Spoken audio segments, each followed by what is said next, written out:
welcome to the Horsemanship Remarks Show. Michael is on his way, I think, here to the show. So I was going to have him say the date, which is September 25th, uh, 2025. It's officially fall, and it's been beautiful around here. Absolutely gorgeous. So I'm really hoping that Michael can kind of get rolling. We have a question that is super duper interesting here. Let's just make sure that Michael has the link. He might be just a little bit running behind this morning. So anyway, one thing that I wanted to ask you guys about to maybe put in the comments today is one word that is on your mind relating to horsemanship. So I'll tell you what mine is. Mine is catchable because as I'm heading into winter, and I was chatting with Kip last night, and he reminded me that my horses need to be gentle, minimum gentle, for people, other people, other people to catch, load, get their feet done, which it sounds like so dumb, right, you guys? But I didn't think about,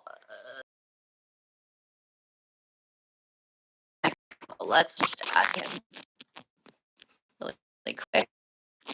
Add, sorry, you guys. Did we add him?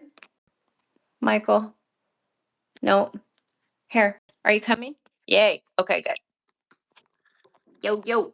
You were behind this morning. Okay. Well, I didn't. Oh gosh.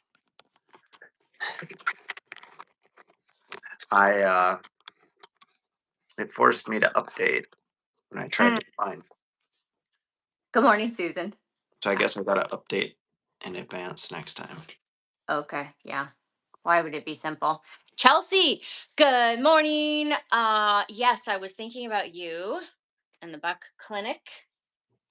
Actually chatting with Buck last night, so I think he's excited to see all you guys. I wish I could be there.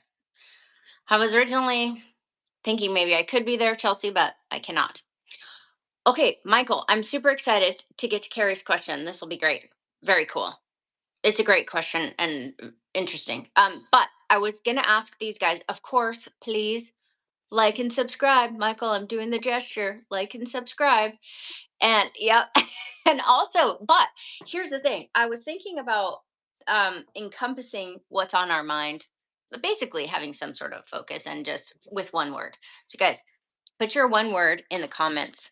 Yeah, Chelsea in particular, like Chelsea, Susan, what is on your mind, you guys?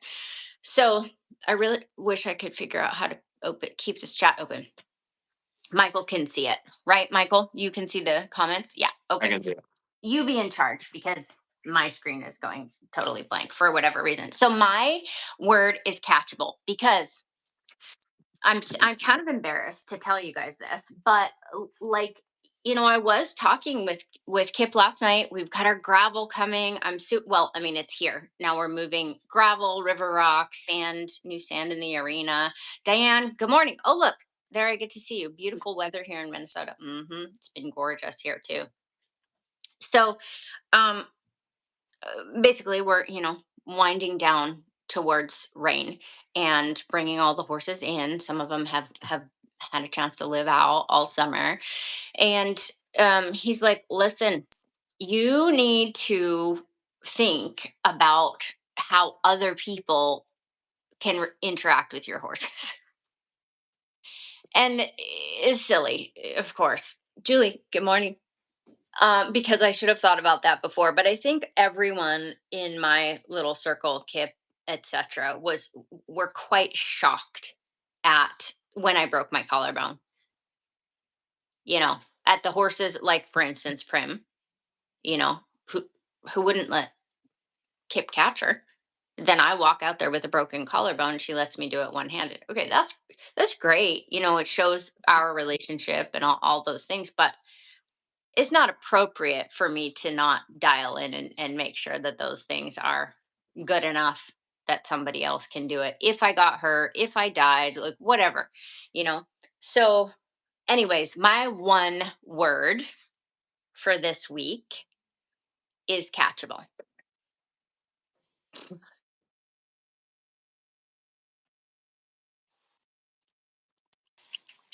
Okay, Catchable. getting that. Yeah, catchable. So maybe you could think of the word that's on your mind for this morning. I Because don't have one, but catchable is interesting. I can think of two horses, both Mustangs, that has persisted in being a thing. Trying to think what else. for everyone or for just stranger danger? Stranger danger. Yeah, I think that is just the cutest way to say it. I don't know why. We want kids to have stranger danger, but not our Mustangs. I don't want my kids to have stranger danger. I want them to have awareness. Yeah, I get your point. You're the parent. I get it. Yep. Awareness of jeopardy, maybe harmony. Oh, who said harmony? Chelsea. Mhm. Harmony. Oh, great. We have the bots. Super. Um, harmony. Yeah, that's a good one. So catchable. So do you have anything else to I don't know how to block somebody. Can I can I do it if I I don't? mean, to what extent, Mustang or not,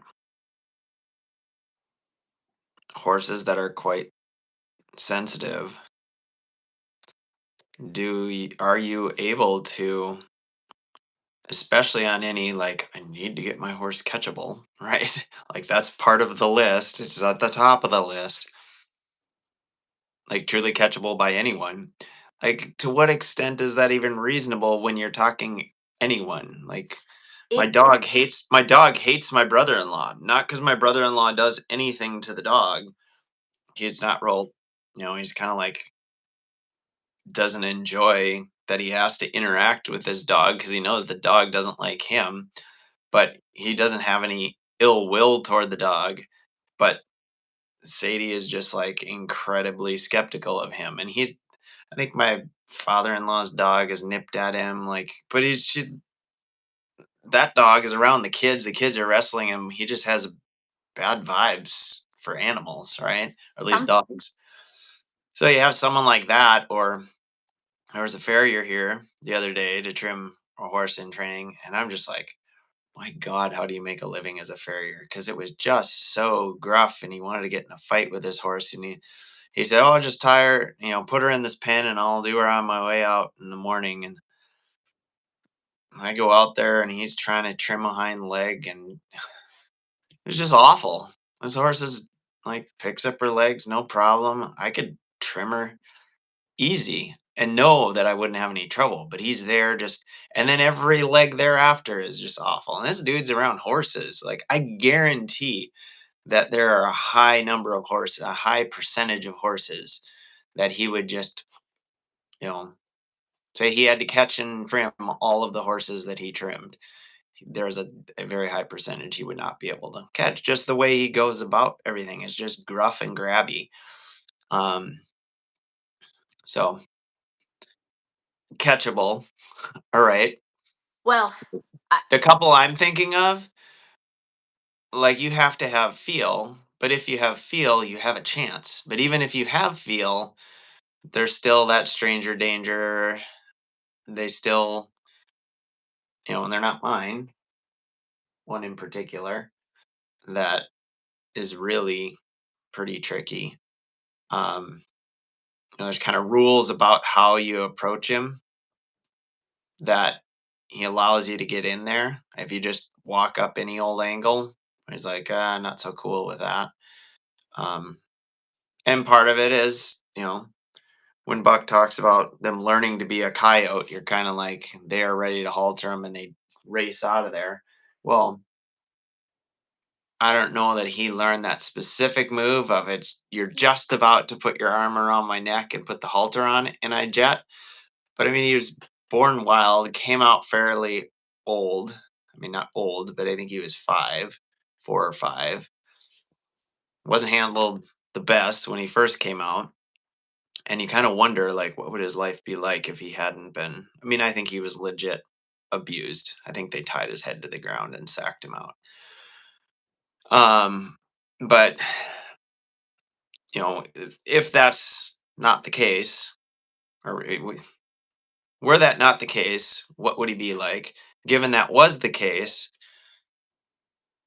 like even if he's not learned to be that duck away at the last moment, he spent a good deal of his getting tame of just having the ability to escape, and it's not always been in the round corral. Like, we're gonna move until you hook on, and like fairly consistent, just persistently saying staying here is the best. Like it's been out in pasture sometime, and then there's long breaks, and he goes feral again, and then you come back, and so I mean it's just like a freaking process, and he's way better, but he's still like I wouldn't send just anybody out to catch him and expect it to go well. Yeah, I don't. I guess you're right. I should qualify that um, by you know maybe using Kip like as an example, or Lori too. She knows some stuff. Um, in other words, you cannot have terrible feel. That's not what I'm talking about. Like if it's a situation where horses are going to be seriously skeptical about you because you have like vibe. I'm not talking about that. I'm just talking about you know, like Kip, like my farm sitter. I remember having horses where like a barn full of horses with no exceptions, where it was like, oh, they're all gentle. You can clean their stall, you can walk around them, you can, halter them. They're not going to run over you as you walk around, that sort of thing. And Kip's point to me was, look, you are not at a place where you can like leave them be and move along to another horse just because you can do it. Especially when it's like you're the only one who can do it. But that didn't cross my mind necessarily because I'm satisfied. The ones that I'm keeping, you know, I'm satisfied with the fact that that's a fine place for me to be. I mean, they'll probably let me saddle them and ride them in some cases. And let's just take Mowgli for example. Like I can all the things. I can do all the things. But would he come up? You know, Mowgli, you've froze with Mowgli.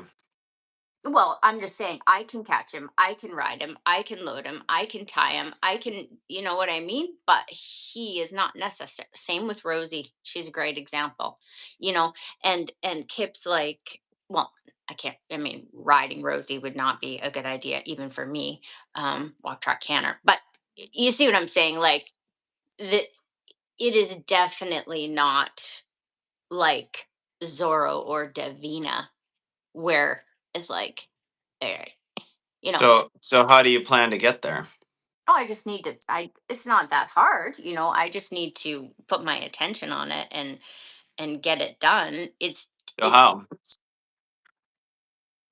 well, Can you do it all on your own and say, "All right, they're all ready for you now, Kip," and then Kip go out there, or is Kip and someone else to a degree going to have to be a part of it?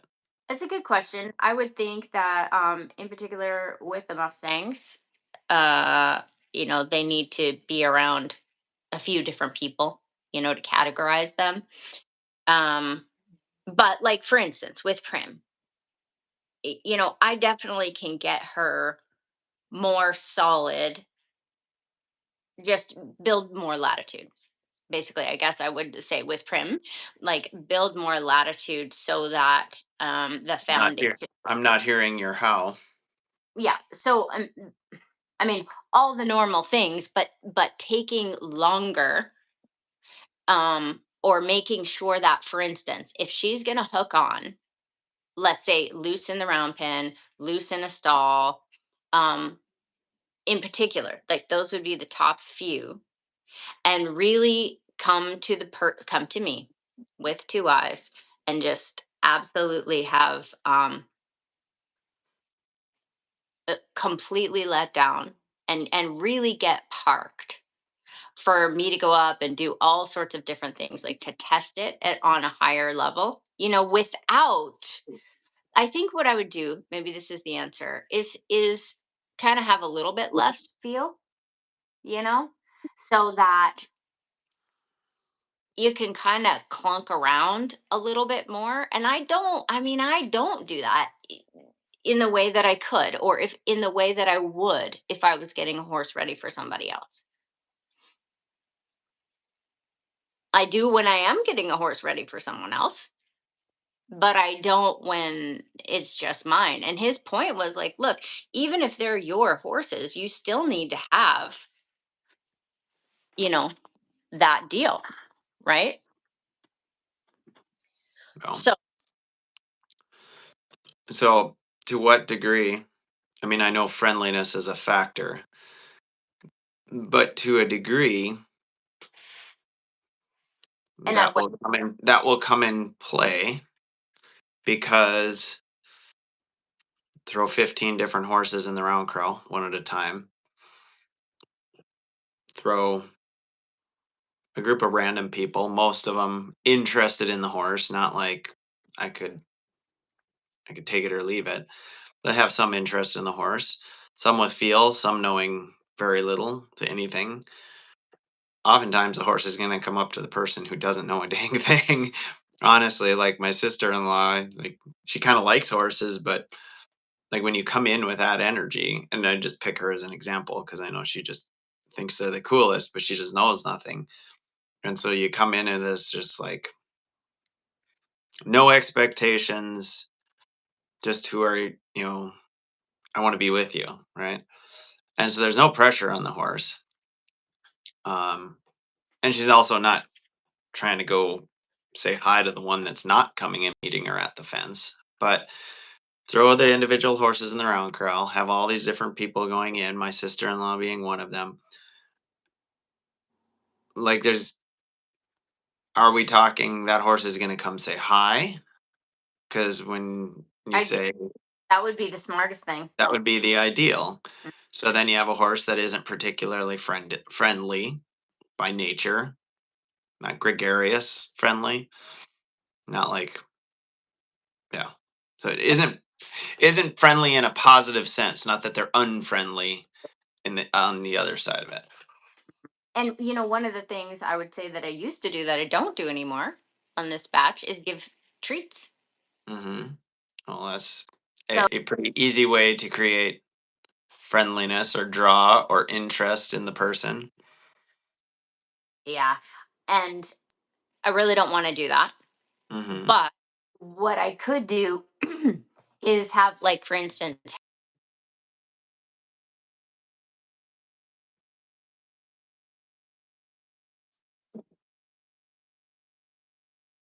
you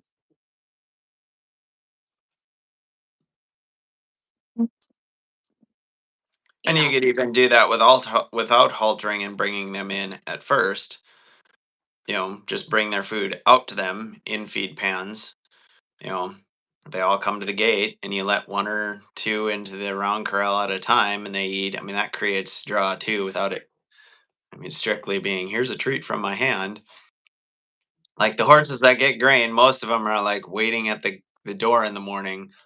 Even if you don't feed at the exact same time, they hear doors opening and closing in that general morning hour. Grain, they're all there to say hi. and Then you also though have to be aware of how many get grain obsessed or food obsessed, even if you're not feeding them by treats, who are not ready to run over you and just focused on the food.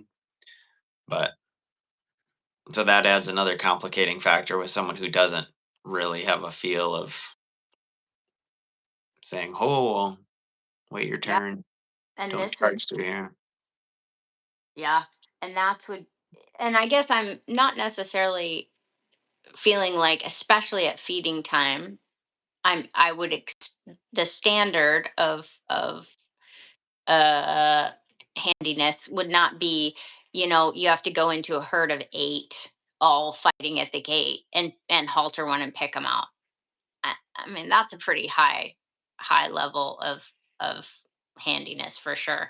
But I guess what I would probably want is, let's say, for Kip to either be able to, he's handy, you guys, but which is why it's like, look, if Kip can't walk out there and catch the horse, like, you are not meeting the minimum standards. Mhm. So and so probably, be able to step to the walk up to the horse's left shoulder, have them yield the hindquarters, come forward, long over the top line, two eyes, person being able to walk up, halter them, yield the hindquarters, back them up off the end of the lead rope, all 4 feet, 1, 2, 3, 4, and then walk somewhere not too far necessarily, but walk somewhere nicely, be able to unhalter them, have them stand still. Good morning, Lisa. And then have the grain. Like, that would probably be the process. And the other answer to your question is, yeah, I do think I need to have a couple people test that for me, and have that be something that they're used to. Again, Kip used to hang out in the barn and with the horses a lot, and it's just been me for a long time.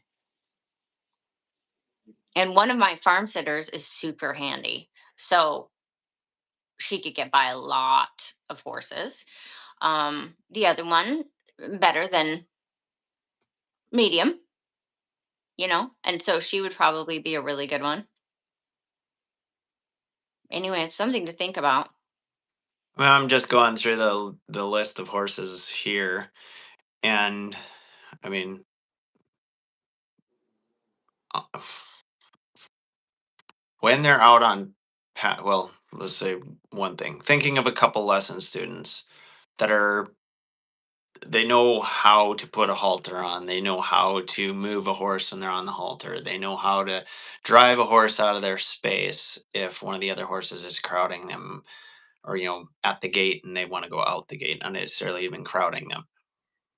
And I'm thinking, like, of all the horses they could catch that they've never interacted with, they've interacted with one, maybe two horses, really, but the other horses are gentle and catchable enough that you could say, oh, and this horse needs to, the farrier's here. Can you go grab this horse, that horse?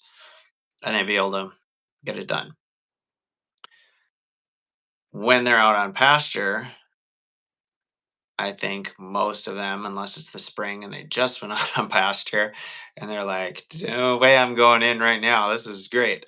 Um, I think a good percentage, I'd have to go through a list. You could walk up, yield the hindquarters, draw them forward, or, pet on them, come up on that left shoulder. In the dry lot, it's interesting because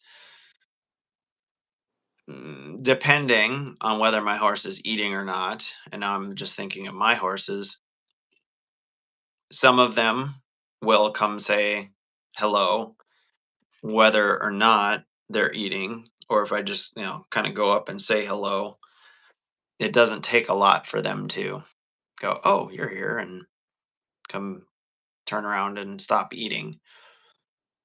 No, we're talking like 24/7 hay bale out there, but you know, say they're standing in the shed, certainly walk up to them, no big deal.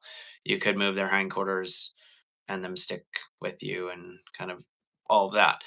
When they're at the bale, there's other horses kind of right in beside them. Like, in certain scenarios, if they're focused on eating, they're in a group, it's going to be a lot harder to set that up. They're probably going to leave first because you're going to have to drive a little bit more to say, hey, pay attention here, before they like hook on and come around to joining you. So adding the component of yielding the hindquarters and coming toward you, depending on the situation, up levels that considerably from I can go out there without really thinking about it, put my arms around him and throw a halter on. Uh, so, I mean, in terms of the parameters you just set, my horses are all quite friendly, but there are scenarios in which I'm not necessarily going to for Yeah, shot be able to yield the hindquarters, move them just a touch without the lead rope, then go to haltering them. even If that's the standard. even if they were by themselves, like in a paddock. If they're by themselves in a paddock and there was no hay, then or even if there was hay, if they weren't like the hay just went out and they're super hungry or something. But yeah, in a paddock by themselves, yes. That's kind of what I'm talking about. Okay. To me, it's a pretty high level thing to go into a group of horses. So if I had a situation where I was broken or I was dead or something like that, I would want people to sort the horses out. You know what I mean? Which would be easy on my property because they all know how to come into separate paddocks, you know. But or let's say my horses are in. So they have a 12 by 12 and a paddock. A reasonable sized paddock, I don't know, 30 by 50. Some of them are 35 by 70. They're not tiny. Some are smaller than others, and it's muddy, you know. So anyway, my point is you're right. There are levels to that. I really wouldn't want someone who's not handy to go into a group of horses. I think that's a little scary. The herd dynamics are nerve wracking, you know. Mhm. But let's say I think about Lil or Nigel or Vivian, like my dad, who's 80, could go out there. They'd come up to him, they wouldn't bowl him over. He could figure out how they would stand there while he figures out how to put a halter on, which he knows how to do, but hasn't done for a long time, you know? And then he could lead them without them crowding him and being dangerous, like, because he knows how to sort of, I mean, and the horses are confirmed in backing off you know what I mean? So Kip had a good point. And he's not saying they all need to be bridle horses. Um, but it was a little report card for me that I did not pass.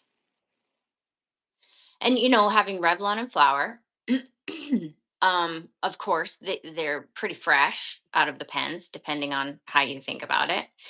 Um, and obviously, thinking about them going to new homes, there's these standards of what I would imagine, I would want them to do.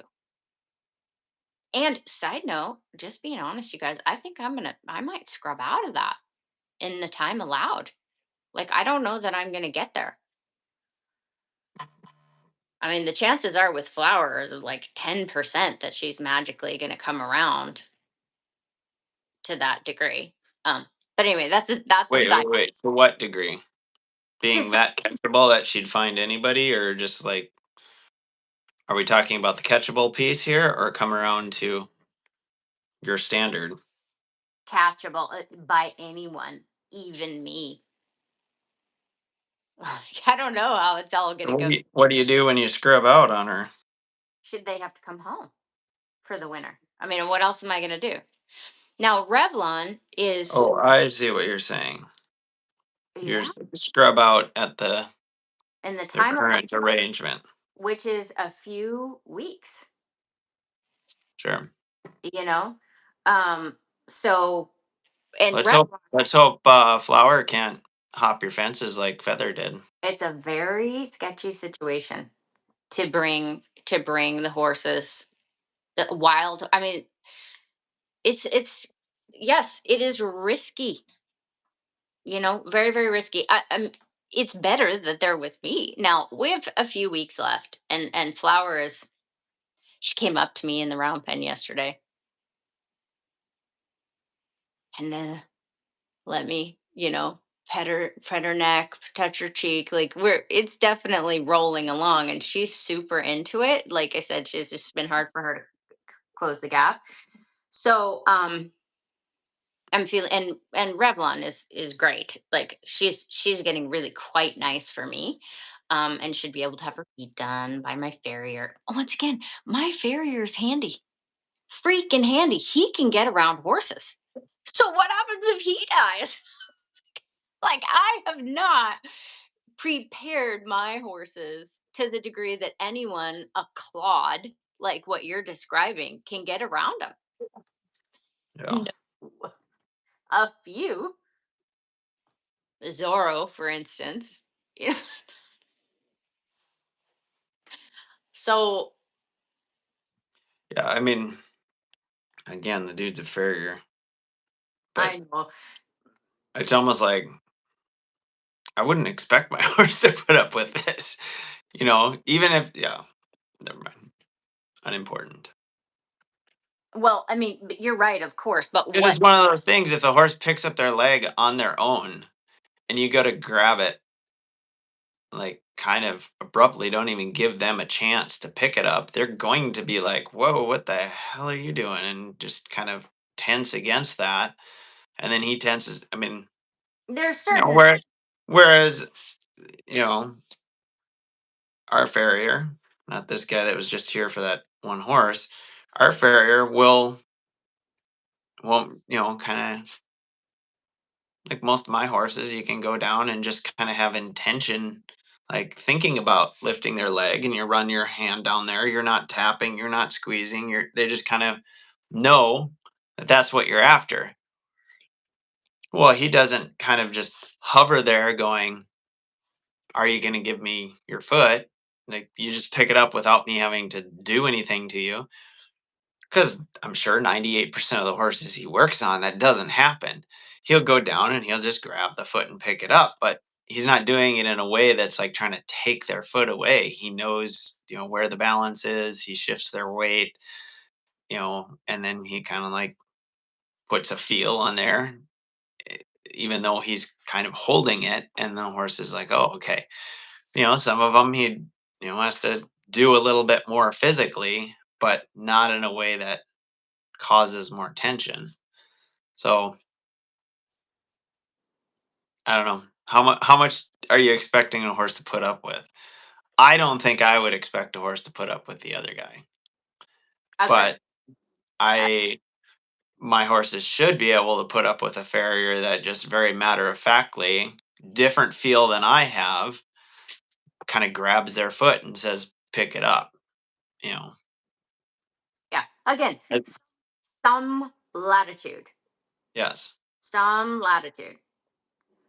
Um, yeah, a reasonable amount, not an unreasonable amount. Let me just read some of these guys' words. 'Cause- so let's see. Good morning, Lisa. We were trying to encompass, by the way, a word that describes kind of what's on our mind for our horsemanship. Sarah says her word needs to be consistency. I hear ya. Susan, elevation. Oh yeah.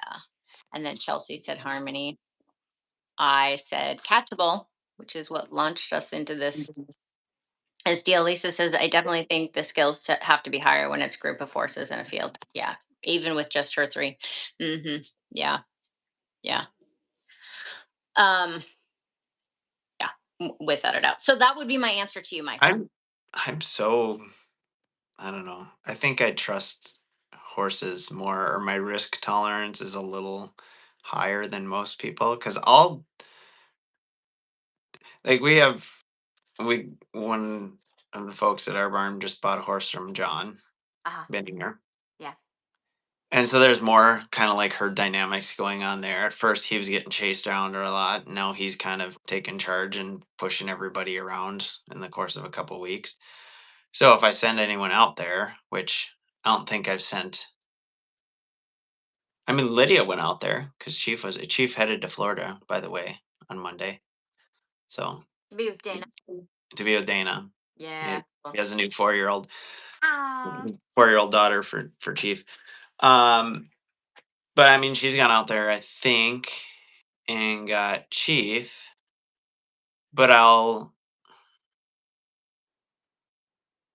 if there Oh, is oh, dynamics like that, I will kind of say, hey, be aware of this horse. Be aware on a level that you might not be otherwise, that there's going to be the potential for more dynamics in the herd. But for the most part, For her though, will they like if she could send him away with yeah, yeah. yeah. I mean, So if they jumped, like I was describing to Emily the other day, maybe longer story than we need.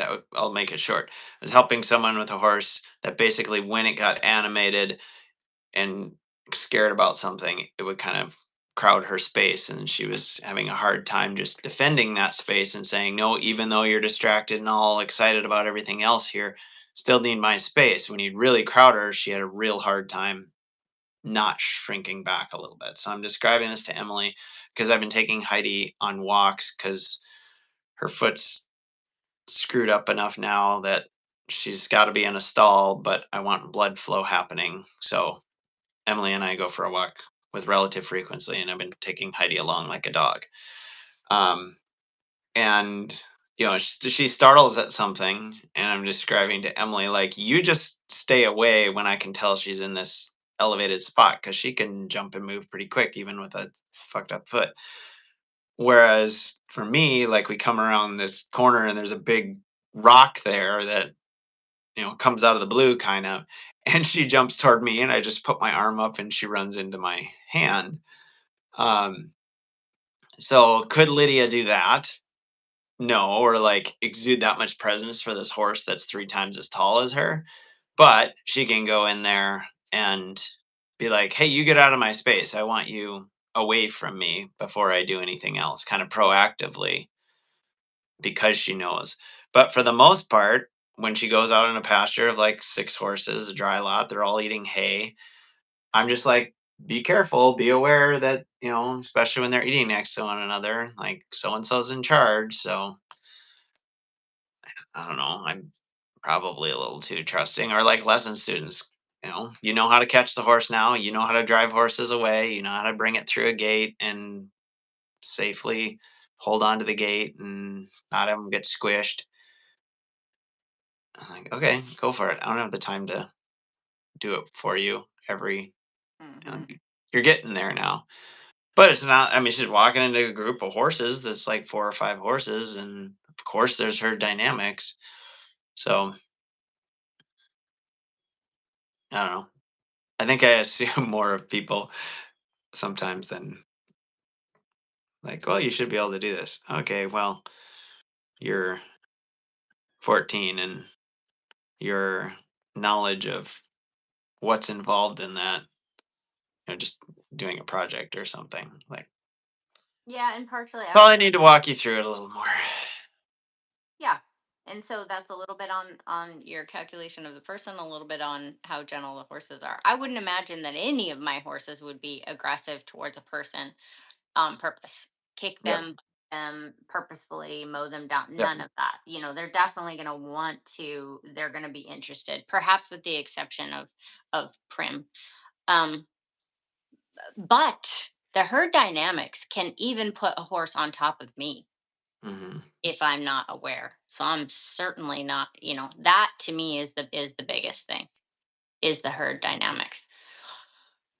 Especially when you've had, like, let's say you've had them out all week together with nothing, and they're doing their own thing. You better come out there and have some sort of semblance of order. So, anyways, Yep. yes, your risk tolerance has always been higher, but uh,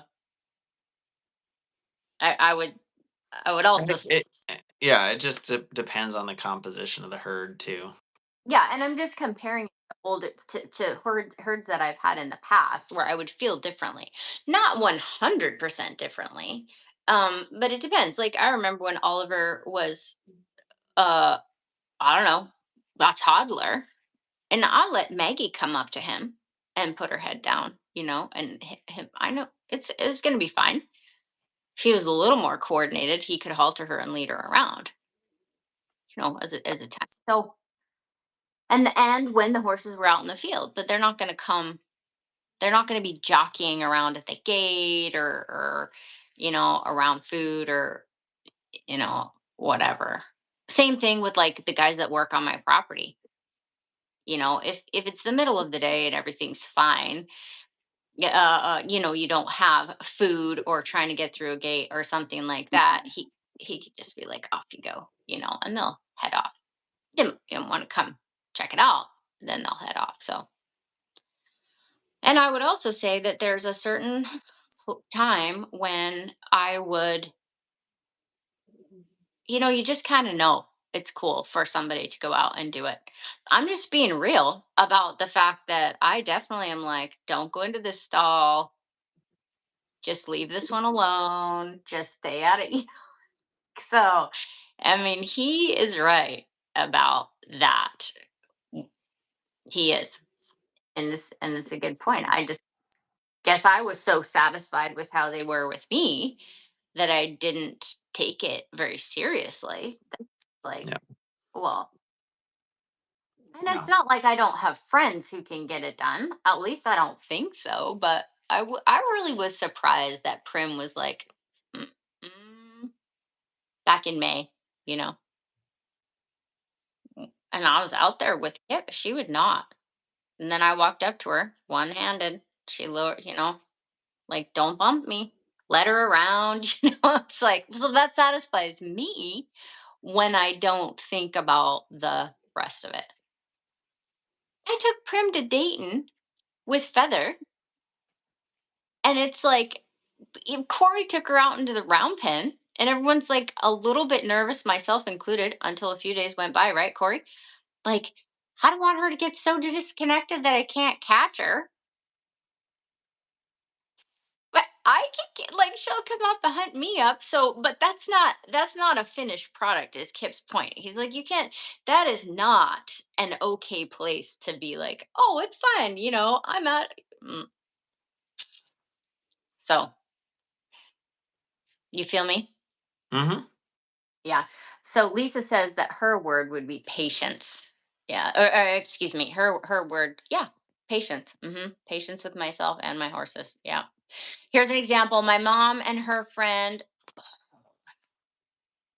What the mom fuck is it for me? farm sit. My mom, forever 4-H mom, but seriously, I had to spell out what they were to do and the risks. Yeah. hmm Corey, I know. I mean, it sounds ridiculous having to admit this to you guys, but like, I've been so satisfied with how they are with me that I just was like, you know,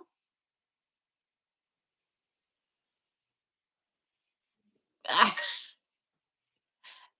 farrier can trim What? the ball, but like Prim, I'll catch her and bring her out for Bob. And she looks at Bob like this, and he scratches on her shoulders, and she lets down, and he trims her no problem.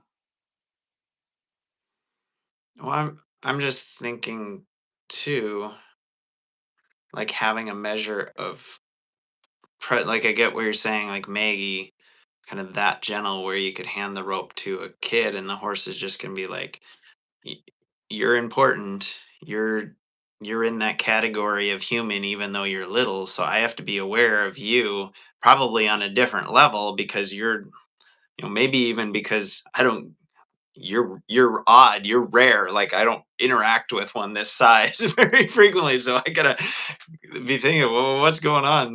How do I interact with this one?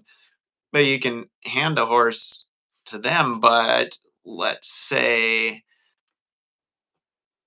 we're not talking a little kid now. We're just talking someone who doesn't have a lot of presence, like they haven't moved a horse around a lot. Um, or not with much authority. They've just kind of got a halter on something and held it close to the snap, and they don't really think about the directing the horse through space. Um, and so, well, that sounds like the 4-H mom. Take though, for instance, someone who doesn't have a lot of presence, I might even hand them the lead rope on one of my horses.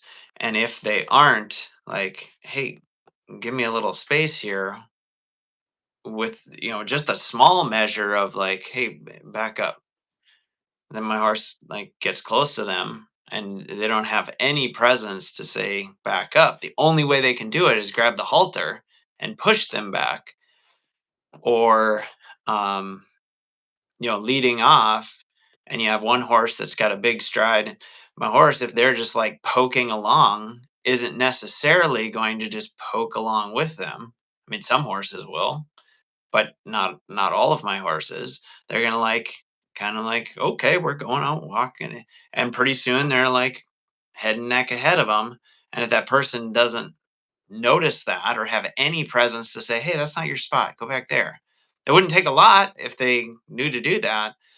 So, like, even there is we're getting into that kind of ripening phase of this category of handleability.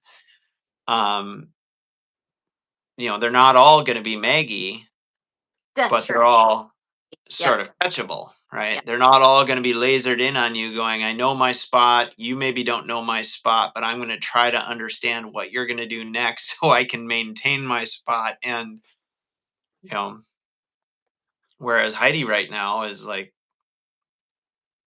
she's gotten away with a lot because I can't even back her up.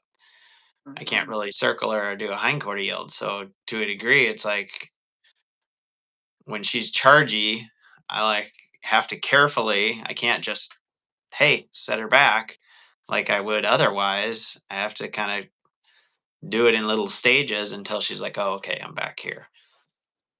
And so like to hand her to someone else, Yeah. even though when she's not kind of flipping out because she's been in the stall or really just wants to eat, or now we're on a walk and she's somewhere where she's never been, which generally she's pretty like do go along, but I don't know, she's weird. She'll like swing back to bite a fly while you're walking. Doesn't even run into the lead rope because lead rope's long, but she'll swing back to bite a fly on her shoulder while you're walking, and then she'll come out of it and just throw all 4 feet in the air and fart, and then just like kind of she's still a little up, but then she'll just come back to walking and she stays right like, wow, you're weird. I'm trying to think what else she's done that with. Or like just the dog darting out. It's like this just leap in the air right where she is and kick out and her tail goes swish because her legs kicked so hard it kicked her tail and then she just settles back in. You're strange. That's funny. I'm And I'm looking forward to hoping that there will be a day where she's good and sound and we can go back to work because she really is a cool horse. yeah, she absolutely sounds like it. Hmm. We should get to Carrie's question Yes. before too long, but um I don't have it written down. Do you have your iPad there to I do. Um but just to just to highlight, the rest of what I was saying, Corey is plenty handy. Plenty, plenty handy. Should see how her horse is going in Hackamore. So awesome. Okay, gotten around a lot of horses, lot of horses. So when we're worried that she can't catch Prim, that's on me. So I'm just, you're right. Definitely levels, definitely, Maggie and Frosty and Vivian and even River being very, under the right circumstances, lots of latitude. But the other extreme is, having a horse for years that I can ride and catch and all of that. Anyway, you get my point of Kip's point, right? And it was a good point. and it's a great thing to think about. I mean, that's why we talked about it for 46 minutes. Oh crap. Yeah, I'm gonna have to go. So uh Do we but have time to yes, start on Carrie's question? we have time to do it completely. I just Okay. did not expect that to be Throw uh, throw it up there. Okay. So, Oh, read her comments or summarize her yeah, comments. it's okay with her if I read it. Do you I think? think so. I would Okay. imagine so. Okay. For kicking, other than establishing a really good hindquarter yield, is there anything else I could do? This horse also bares the teeth, tries biting the lead line when he wants to refuse pressure in a certain direction. He doesn't flinch with a good swat to his shoulder at the end of the lead rope. She said day one was yesterday, and today he threw more of a temper tantrum, but still made some headway. He's a young thoroughbred, it sounds like. Big spoiled moose. Um, yeah, these types of horses on the show. Um, how do you explain to an owner? Yeah, I had this earlier in the year that they created the monster. Yeah. Um, she said friendly demeanor, can easily catch and halter. So that's kind of interesting. But pushed her out of the gate. That's when she noticed there was something pretty serious, you know. Started off with the flag and rubbing him nicely. His response was to shoulder into her space. I also had that this year. Different horse. So she said, you know, so enough of that friendly game type. Focus on driving. So getting the hindquarters away. Very tricky when the shoulder is heading towards me at the same time. hmm Any position in close proximity to the hind end, he's inclined to kick. Yeah, that's not ideal. Um, and also, I would say pretty rare for a horse that was bred in captivity. Like I think that gets to be man-made for sure. Both eyes not connected when facing up, stands and yields the hindquarters after 3 or 4 steps. Send and yield the hindquarters after 3 or 4 steps. Yeah, pause and repeat. Sometimes he'd want to run off and go his own direction. There were small wins, but she hasn't had him walk a united arc yet. Um, so session two started with yielding the hindquarters with a forward step to encourage the rib cage to soften, building an arc one step at a time. He didn't like that. Too close. She was too close, and he made an attempt to kick. So I created more distance and went randomly, waving the flag around, let him dance around, and then, of course, when he stopped, she could rub him with the flag. Um, she wanted to see if he could stand and do nothing. Good call. When he stood, she could get the flag on his shoulder, but when she worked her way to the hindquarters, he yielded the hindquarters, and the left side definitely took longer than the right side. She finds, as on occasion is the case, most horses come to her softer on the right side, obviously, because they haven't been taught to resist. Standing at his shoulder and lateral flexion is okay, but not soft. First of all, pretty good at being able to write all that out and be clear about it. You want to go first there, Michael Sparling? Well, what I was thinking as we're describing it, or as you're reading it, is it's an interesting conversation because your answer is going to, by the very nature of your being a different size, somewhat different than mine, even though quite similar, because of your timing and knowing the angles and such. But I think you're really on the right track with a lot of things, particularly sending out, going a few steps and breaking over the hindquarters. Um, the focus on the hindquarters and getting some softness, you know, is dicey if you don't really have like an immediate response to the hindquarters. If that's kind of touch and go, but that is obviously the goal to where everything can soften and supple around you. But with that horse, I actually had one very recent where every amount of pressure was shoulder into you. Similar in the sense that you're going into pressure rather than having any attempt to go away from it. But Yeah. so the the reason it's similar, because this horse was not trying to get me with the hind end, it was just plowing in with the shoulder. The reason it's similar is because when you with this horse try to move the hindquarters, if they take their front end away to get you, you're going to have to say, get the hindquarters away by bumping on the front end and making sure you have a connection to that hindquarters. But if they got their hindquarters, let's say over on this, what would that be, right side? Okay, their hindquarters are swinging into you as you're on their right side. And then you go, so they're counterbent to get their hindquarters on you, generally. So then you're going to bump on the lead rope or do something to try to change that arc.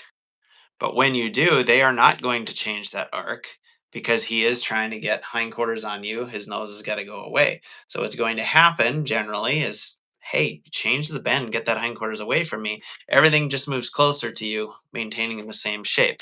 So then it becomes almost exactly the situation that I had with this horse recently, where any pressure I applied, the shoulder just automatically, like, this is what I do when pressure comes up, I run over you.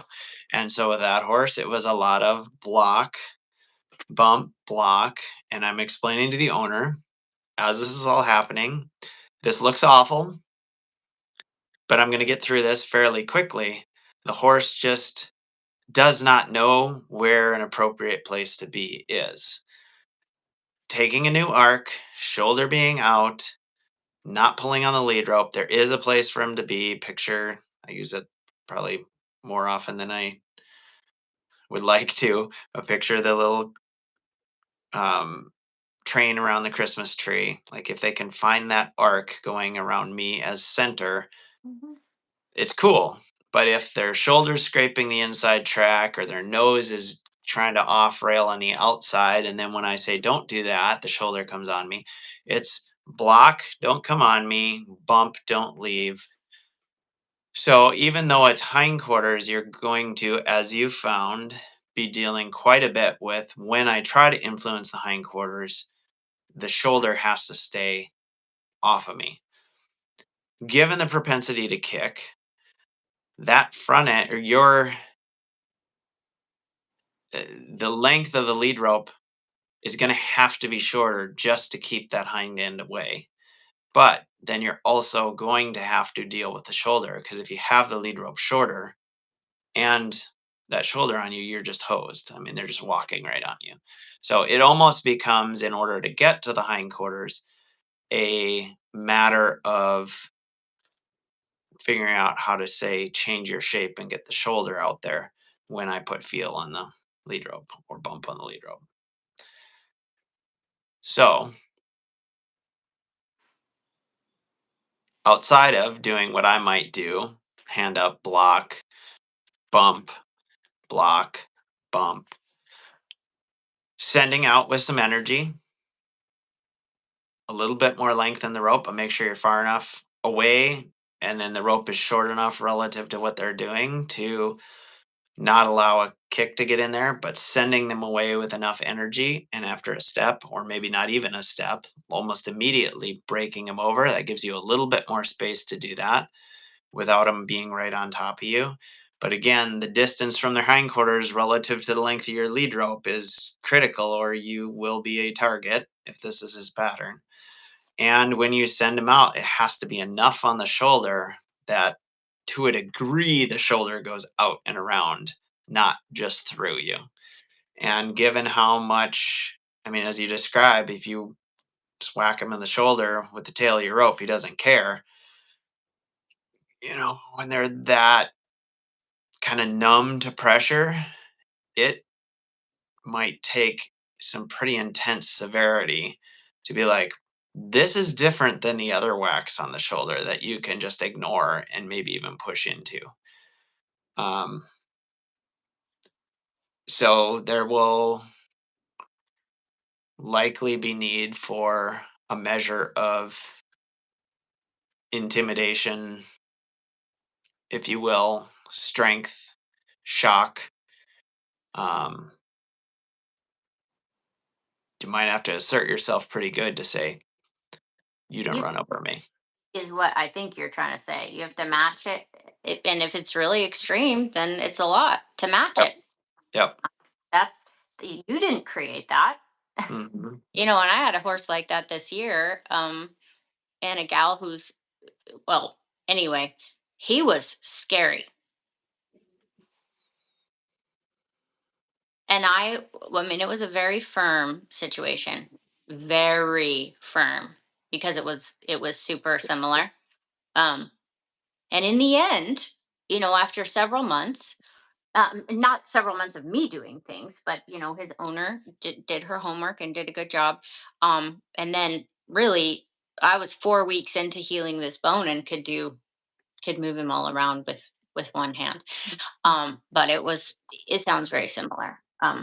So anyway, I don't want to interrupt you, Michael. I want you to finish your thought, Well, but I that would just say someone created that in the horse. So the horse it has raised his level of brace and fight and all of those things. Um, so when the human has to get, like you said, a level of intimidation or force or whatever it's going to be. I like you're saying matching it, obviously, is a better way of saying it. It sounds less like you're trying to dominate the horse, but, you know, It's just in order to match, there may have to be a shocking moment to the horse, like, "Whoa, this is serious business.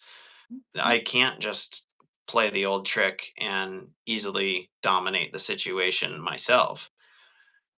So, I don't wanna sidetrack on this because we don't have much time, but very related, this same horse that initially wanted to just shoulder into me with all pressure is very bad about picking up his right hind.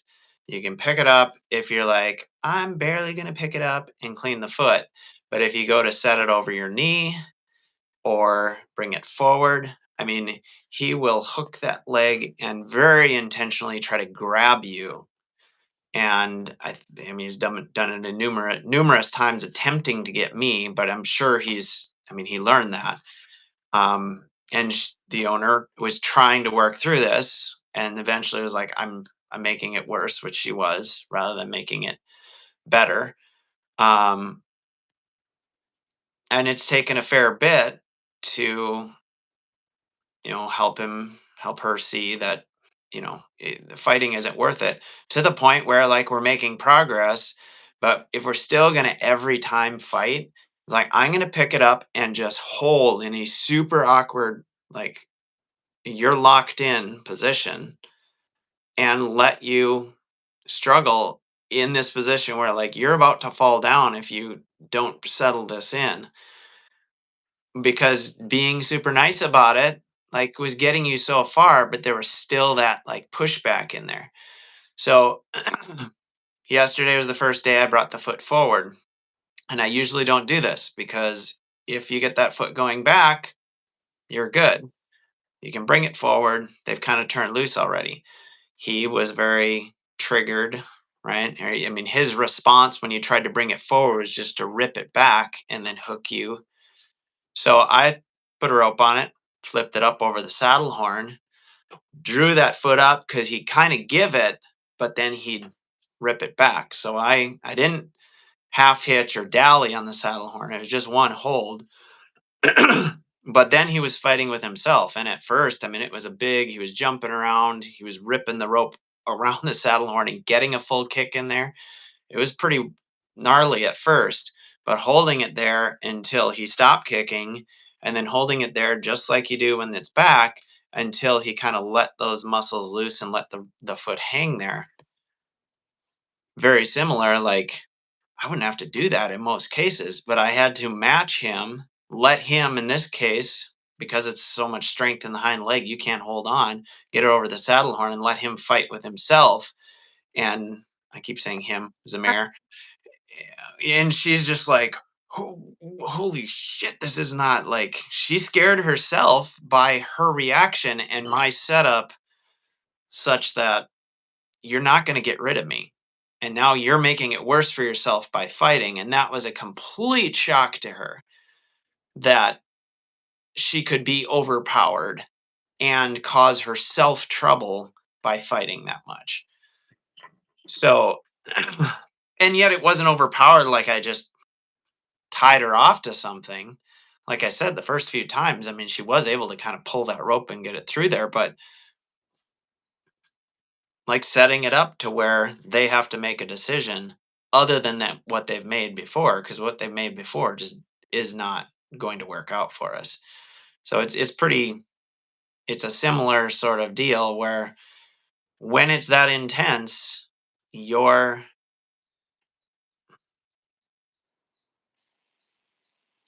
your means of addressing that is very, I mean, it has to be intense as well in a matching sort of way, not a I'm going to get you. I mean, that's where like intimidating isn't really there. You don't want to like I'm going to scare you and dominate you and whatever, but like this over the saddle horn, that's where like there was a lot of intimidation just because she was intimidated by the fact that, oh, I can't just kick at this and throw you across the room and say, good, I'm done with you. Like that was shocking and upsetting and scary to her when that door was closed. So anyway, similar thing will probably have to happen with this mare. And yet, you know, we don't have time for it because you got to run. But if we had time to revisit, or if we do revisit it, I'd be interested to hear your setup because, like I say, just height, strength, physical wise, you're going to have to go about that slightly different than the way I would Mhm. in terms of your blocking and driving. Mhm. So, And I'll tell you guys right now, just because I don't want to forget. Um, so there's three things that occur to me um, that I would check out. The first thing, and like for instance, I had to do this in class with Buck because I ended up, taking a horse that was not aggressive the way you're talking about, but had definitely, I mean, all it knew when you drew on the lead rope was to more shoulder, and the more you drove the horse, the more effort he put into this particular situation was just because that's what he thought he had to do. But with the one that was super naughty and scary, Carrie, what I did was the horse had to get back off the end of the lead rope, right? So, like, I don't know, 6 feet or something. And then, if you're imagining like that, I'm facing the horse, and so at 12 o'clock on a clock, then I would put the horse on an angle with my lead rope at even just 1 o'clock, not far.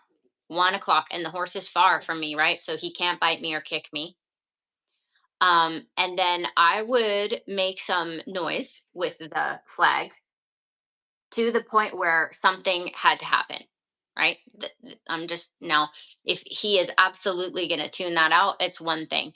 But the chances are, even if he comes, let's say you're leading him to the right a little bit to 1 o'clock, even if he comes to the left, you could probably hang in there until he even thinks about changing his mind and heading to the right.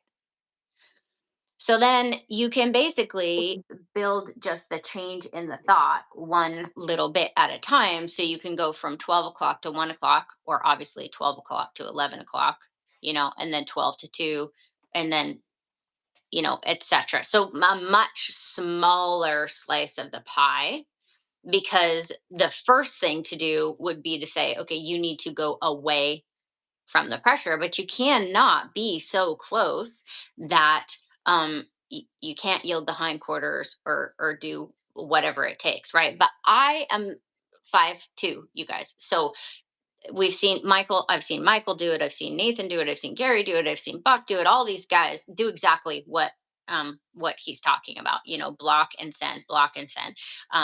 Send, block, yield the hindquarters, right? But that's not something, and probably it's not something you can do no matter how tall you are with a big giant thoroughbred.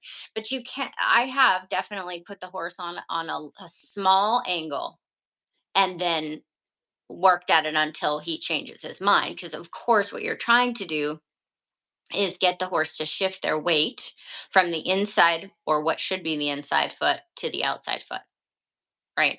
And doing that without cocking the jaw. Like, that's just the first thing that has to be on the menu. right? The other thing that I could not do in Buck Brannaman class or in my own clinic, but that I would do if I had the horse at home, is I would tie them to the wall and, get them to yield the hindquarters and the whole horse, roll the whole horse one direction, roll the whole horse the other direction with quality. Because at the very least, that will start to put it on the menu that when you're driving, that they are not just going to take off with the shoulder. Like, you putting them in a situation where, look, you have to figure this out, and like Michael said, you might have to get pretty shocky if the horse is not going to. But I it sounds like this horse is very hot and cold, was like the first thing that it sounded like when I read your text.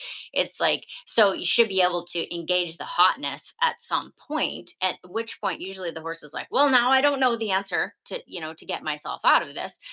But I would tie the horse solid, of course, with the owner's permission. But that is such a great way. Once again, when you do things like what Michael was talking about, putting the lead rope over the saddle horn, or a few things like that, you the goal is that it provides perfect timing for you. That's the goal. And that the horse can absolutely find the release of pressure. But here's the thing: when you do that, it is a magical tool. Every horse really should be able to do it, because having the horse's spine roll one way or the other as they change direction is is something that a lot of horses aren't used to doing. Roll the jaw, step over onto the outside hind, step forward and through with the inside hind leg, change eyes. And you might be able to start, you don't have to start crazily. You can start behind the horse, right? Because you could be far enough behind the horse that you can influence the hip a little bit. You don't have to be at the shoulder, which might cause the horse to suck back, or, whatever. You can tie the horse, and presumably the horse would tie, right? If they don't, then but it kind of sounds like the horse would tie, given the right circumstances, and then especially if you get behind the horse, directly behind the tail, and step to one side at the hip, we should be able to send the horse forward and through. Anyway, so I would do that. Then the other thing, Carrie, you'll totally get this, because with Revlon, so my little Mustang, very nice horse, doesn't know anything about kicking or biting, or any of those things. It's just not her personality. Some come out of the pens like that. I get it. But she's very friendly and she loves being scratched. Well, of course, that's going to lend itself to her shouldering into me.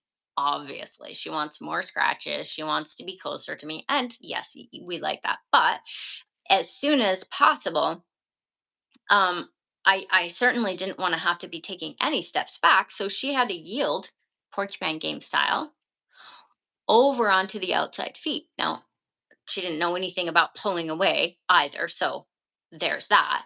But I made sure that I had that before. But you know what? You can really do a lot, especially when you can't be super close to the horse with the carrot stick. Do you remember how Pat would do it? Right? Carrot stick in front of the shoulder, carrot stick behind the shoulder at the cinch, carrot stick at the, behind the jaw, so that you don't have to be in super duper close to be like, hey, start to get the idea of yielding, because that's what it sounds like the horse is completely clueless about being able to yield in,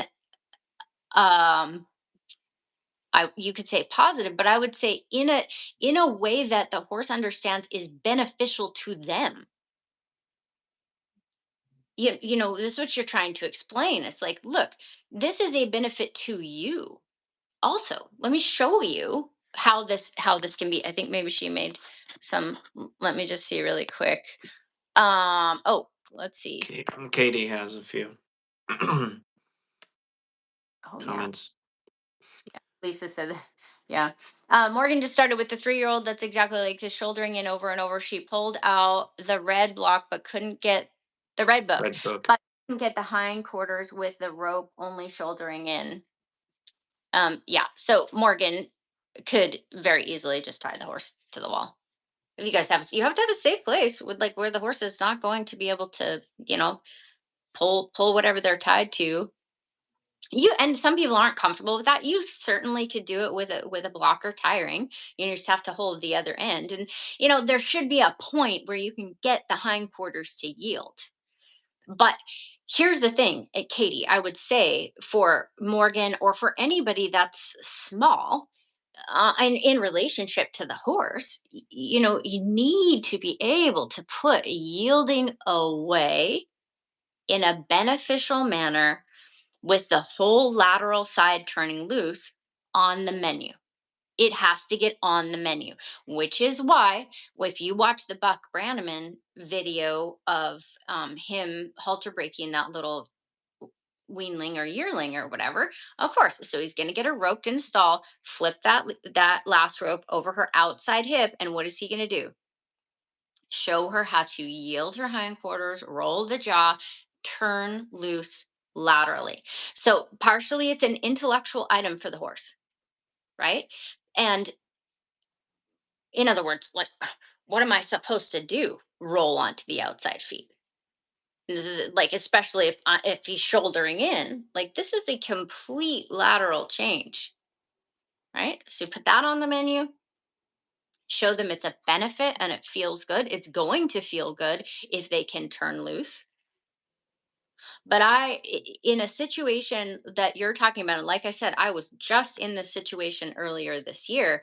There was no freaking way I was going to have the horse go by me. Oh, no, no, no. Oh, no, no, no. Terrible. But I had to start building that idea. So it was bring the horse. This would be from you guys' perspective. Bring the horse to 1 o'clock. To start to do this. Start to roll the body like that. He has to get back all 4 feet, not back 2 feet, all 4 feet. Get back. And then, same thing to the other side, but just bring the horse a little ways.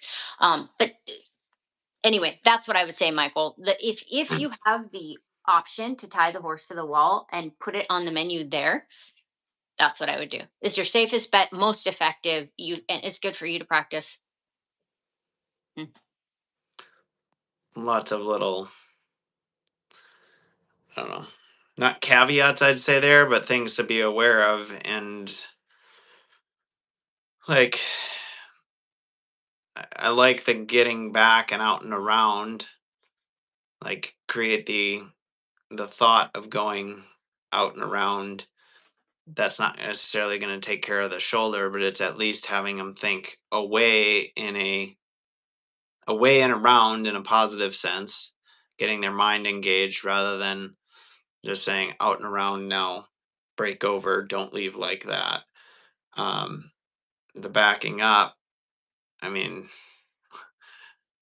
having a horse that's that pushy backing off the end of the lead rope requires a measure of maybe firmness there. And if they're pretty locked up, you generally need something in the hindquarters first. Mhm.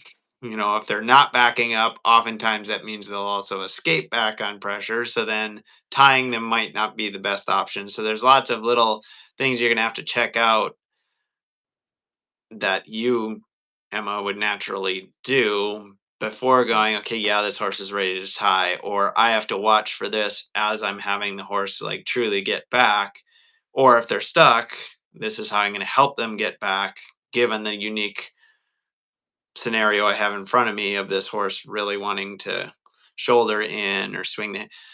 So those things um are, I mean, cool for me to hear because like I address it a different way and it generally works, but good for me to hear in terms of, oh, okay, here's how I might have someone else address this, which I'd eventually come to anyway if I was helping the person do it just by problem solving. But um, I think those are helpful for people Yeah, and you that absolutely don't have have the done. stature to block and Yeah, do what I described. we did it. You and I You know, did. exactly Yeah. tying the wall to put a bend on him, and we did Mhm. it together at Bucks. Mhm. Um, and Do that was you a big deal for that horse. And Buck's done it, Mhm. in like shown that repeatedly. And Yeah. those horses didn't tie, by the way, Katie. And I would also say, meaning you can teach a horse to tie this way. So long as you have a few things on the menu. I would definitely not put Morgan in a situation where she was trying to lead the horse by on the fence. If it's gonna kick her at all, I mean that's Or shoulder in. or shoulder. Yeah, no, because the whole point would be by the time you get the horse down the fence and need to yield the hindquarters, the horse needs to be able to step over laterally through their jaw. So if none of that's happening, then no, I would not put the. I would have had my brains kicked out by that other horse. So when you say you can teach a horse to tie that way, you better have pretty good timing and position. Sharp. Otherwise, you could very easily, just as easily slash more easily, teach the horse to pull back that way. But if you know how to do that, You have to. you can teach them forward into the slack um, through that means. But your position's got to be right on. And Wendy or Morgan, I'm pretty sure would have the feel and timing to do that. But as far as, I mean, And high. We should also say if you just for tie high, yeah, yeah, this cannot be like it has to be a high tie, which is why Tom Dorrance would tie a horse to a tree, up in a tree branch, or Gary has done it off the high line. I mean, then a horse can pull back all they want, sit down, lay down, whatever they need to do. I don't know, do those guys have a high line? Because you can also start to put a bend on a horse that way. Carrie, do you have a high line? Is that but so it, I'm so glad I thought to say that.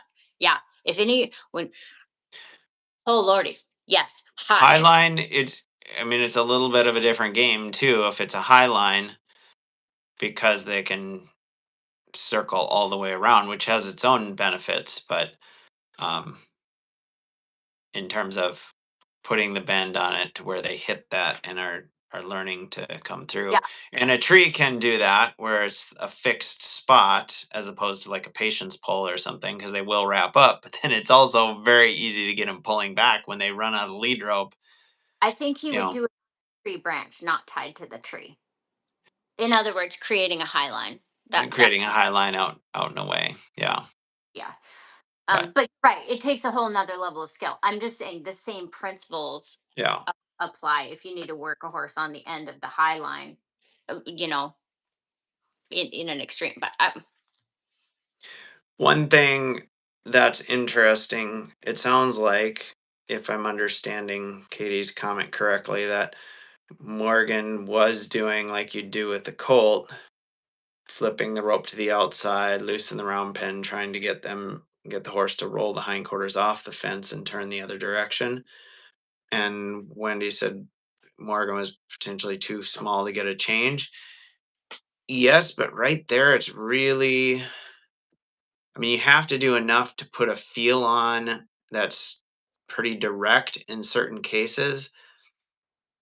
And I can see a situation where the horse would feel that and just bog in with their shoulder. But it'd be finding, if I was trying to do that in the and I round wasn't loosen round pen, well, not lap, loose, round pen, last rope around the neck, rope flipped around the outside hip, you could go around there. And if you're not trying to force it, the mm-hmm. horse is less likely to dive in with that shoulder and kind of wrap themselves up, crowding you.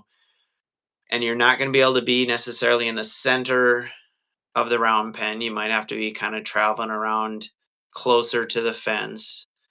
And if they're really ripping around, that might not be possible. Ideally too. Yeah, Um, but kind of just hanging there and waiting on it, letting them feel that and think through it doesn't necessarily require strength or stature to do it. Not saying it's going to work for sure. You might give it a good, honest attempt, waiting on the horse, putting a little more feel on, softening, slacking when the horse has the thought. little bitty changes. It might take a little bit more feel in terms of kind of more um, more of a solid or direct feel to get like the next level of change or a little breakthrough when it kind of plateaus, um, or you feel like we're just kind of repeating the same little try. We need a little bit more, so you might need some of that, but it shouldn't. You wouldn't need it to be overpowering. In fact, over trying to overpower it or have it come through too quickly Mhm. often will result in the horse just fighting it. And in this case, it sounds like maybe wrapping themselves up more and bringing that shoulder in just out of a, I don't know what to do with this panic, kind of learn behavior, aggressive, lean into pressure, fight sort of feel to it.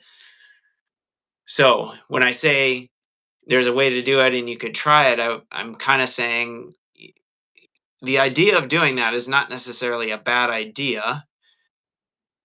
It'd be worth pursuing that further and exploring the feel required. That doesn't mean it's going to come through. And like, let's say I was kind of going there and trying that with feel I had and trying to sort it out, see if the horse could solve the little puzzle. I might go, this is not coming through for all my offering.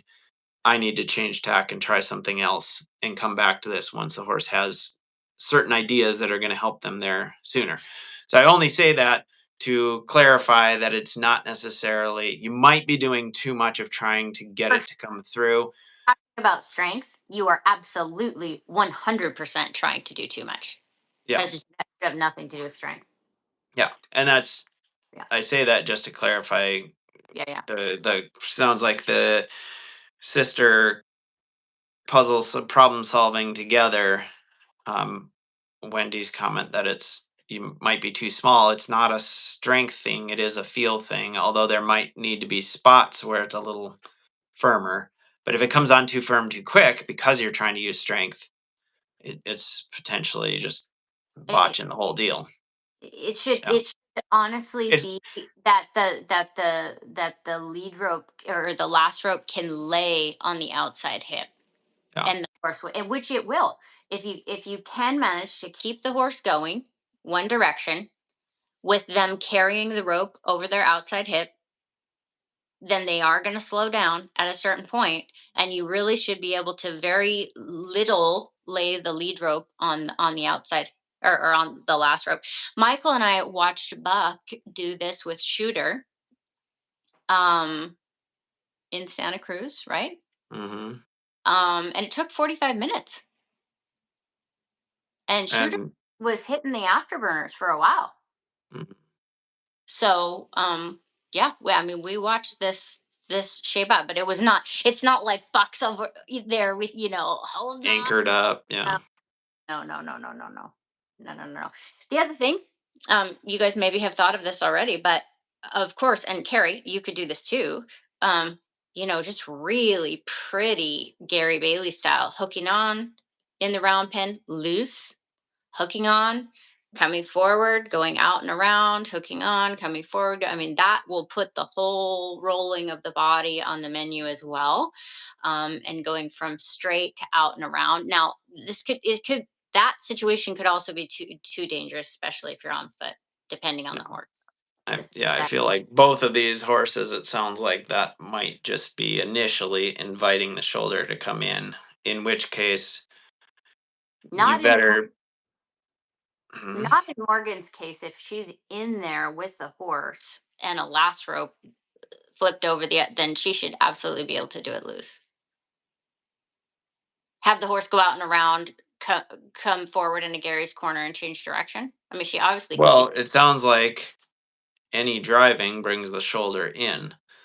I mean, there's certainly been situations where, like this, this mare I'm describing, the one that really bad with her right hind leg, and at first was just really into me with the shoulder. If I'd turned her loose in the round pen and said go around me, and she was whatever going toward the gate, or probably more likely shying away from something else on one side of the round pen, as I'm saying no, away out and around, if I brought some pressure up, she could just as easily go run right through your space because that pressure meant nothing more than crowd into it, right? So, I mean, they can, I don't know, and maybe I'm going more quickly too. I have the presence and the stature enough to be like, get the fuck out of my space, you know? Um, whereas Yeah. in that situation, if you don't have the presence to rise up and do it because the horse is loose, by like through a step, do it within keeping them out of the bubble such that they're not going to swing through there and kick you as they go by because their shoulder came through first. So, I mean, I can see both, particularly if the one horse is biting, Carrie's horse is biting the lead rope. That sounds probably more like annoyance, like this lead rope is stupid and irrelevant, and I'm just going to bite it because I'm frustrated and don't like it. Doesn't sound like lunging in and charging with his teeth. But I mean, if you have a horse that's that, like, I'm going to come at you because it's worked, putting Gary's corner in there, loose Oh in yeah. the round corral, Oh yeah. probably not very safe. Depends on how effective you are at driving though. And Yes. this is the thing. We gotta scale back to like at which point can you influence this horse at all? Mhm. And guys, another Buck Brannaman example. I would imagine Morgan has read the Faraway Horses. And I mean, Buck talks about when he put Biff in the round pen for the first time, and he was throwing the halter and lead rope at him to drive him. It was a 45-minute deal where Biff was backing into him trying to kick the shit out of him. Then he finally got a little bit of a change. So it's not like he was like, I have to get this horse's hindquarters yielding 45 degrees. It's like, first of all, I have to be able to drive this horse Mhm. somewhere. And so this is where you see situations where a person has generaling a lot of Mustangs and could get a chargy one. They have a pole in the inside of their round pen. Tom Dorrance and Bill Dorrance and those guys that got old and were still working horses. They had a 50-gallon drum full of water that they could kind of because you have to get like square one is look, I can move your feet. This is square one. Mhm. I So mean, Eva's little horse Moonshine had gotten to where, for all Eva's efforts, was kind of you add pressure, I'm going to turn toward you, and rather than go away, I'm going to kind of back up into you. And that's an easy one for a horse to test. mhm. And Think about I mean, helping her with it, she was having a hard time being effective enough. You couldn't use the flag because the flag wasn't long enough if he was really coming at you. And so even when I was helping her with it, I couldn't create enough commotion with the flag for him to yield. And I remember one time, yeah, twirling the rope. But I remember one time, like he was getting pretty, reasonably good at it in the round corral.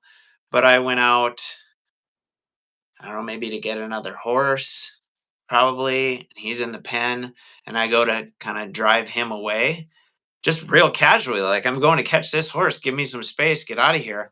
And he turned and wanted to like back into me. And it was probably 20 minutes. And this is after she's been riding the horse for a while and it's getting better. But it was probably 20 minutes of me out there, other horses in the scenario where I walked around the dry lot saying, you get out of here. And when he like totally like a punk, this is going to work. You're going to back down. You go to drive me. I'm going to turn my butt and come at you. It was exactly like you're describing Buck having to do with Biff. I'm like twirling the rope now, whack. And well, that's you the only way I could get in there. 25 feet away too. Yeah. Well, I mean, I had it like 12 feet away with a 12-foot lead rope, and that was enough. But, Yeah. yeah. Your stick and string gets you really far if you're not good at making a huge loop or whatever. But yeah, Yeah.